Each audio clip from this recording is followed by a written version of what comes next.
नमस्कार साथियों। आज हम लोग बेसिक 11th क्लास के पार्ट 2 कवर करने वाले हैं। तो टॉपिक का नाम है स्पेशल हैबिट ऑफ एनिमल। जीवों का विशेष स्थान और विशेष उसका नेचर पढ़ने वाले हम लोग हैं। ठीक, तो सबसे पहले आते हैं इसका नेचर में कि नेचर क्या होता है। तो देखिएगा, एक होता है वॉलनट। वॉलनट का मतलब होता है वैसा जीव जो उड़ते हैं, जो आसमान में उड़ते हैं, फ्लाई करते हैं, उनको बोलते हैं हम लोग वॉलनट जीव। इस एग्जाम्पल क्या हो गया आपका जी, बर्ड्स हो गया। दूसरा है साल्टोनरी जीव, या वैसे जीव जो जंप करते हैं, जो जंपिंग करते हैं, उनको हम लोग बोलते हैं साल्टोरियल जीव। जैसे मान लीजिए कि रैबिट हो गया या कंगारू हो गया।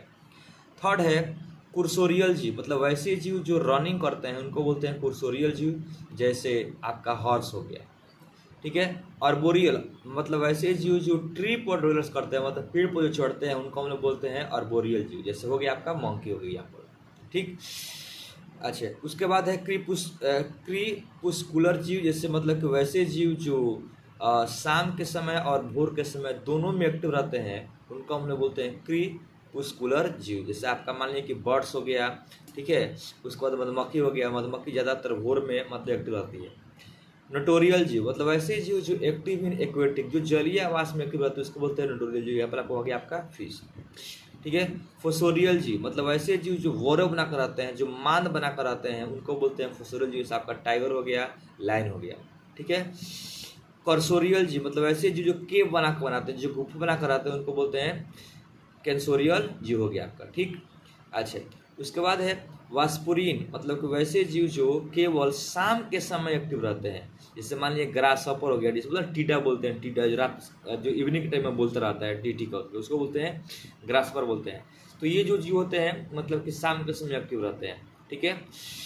म्यूटोरियल जीव वैसे जीव जो एक्टिव ड्यूरिंग डाउन मतलब वोर में एक्टिव रहते हैं, उनको बोलते हैं म्यूटोरियल जीव। जैसे आपका हो गया हनी भी हो गया, ठीक।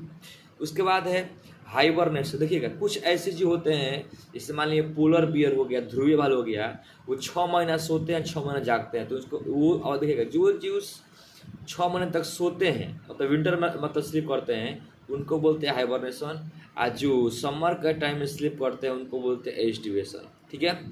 गर्मी के समय में सोता है, उसको बोलते हैं हम लोग एस्टिवेशन। और जो ठंडी में सोता है, उसको बोलते हैं हाइबरनेशन। देखिएगा, शाम का सांप जो होता है वो ठंडी के मौसम में सो जाता है और गर्मी में निकलता है, ठीक है। वहीं मेढक की बात हो गई, तो मेढक क्या होता है कि गर्मी में सब सो जाता है और फिर निकलेगा बरसात में ठंडी निकलता है। डायपाज कुछ ऐसा अवस्था होता है जिसमें क्या होता है कि इंसेक्ट इनएक्टिव अवस्था में चल जाता है 2 माह 3 माह के लिए, उसको बोलते हैं डायपाज। तो ये मुझे विश्वास है कि इस जो टॉपिक है कि जीवों का नेचर, ठीक है, कि जीवों का नेचर क्या होता है, किस जीव को किस नाम से बोलते हैं, अगर ये आपको पसंद आया, आपको समझ में आया, तो नीचे कमेंट कीजिए, लाइक कीजिए, शेयर कीजिए। और आपके गांव में, आपके मोहल्ले में जो भी बेसिक क्लास 11 करना चाहते हैं, आप हमारे चैनल के माध्यम से उसको वीडियो शेयर के द्वारा उसको समझाइए। तो थैंक यू सो मच प्यारे साथियों, लाइक कीजिए, शेयर कीजिए और चैनल को सब्सक्राइब कीजिए। Thank you so much.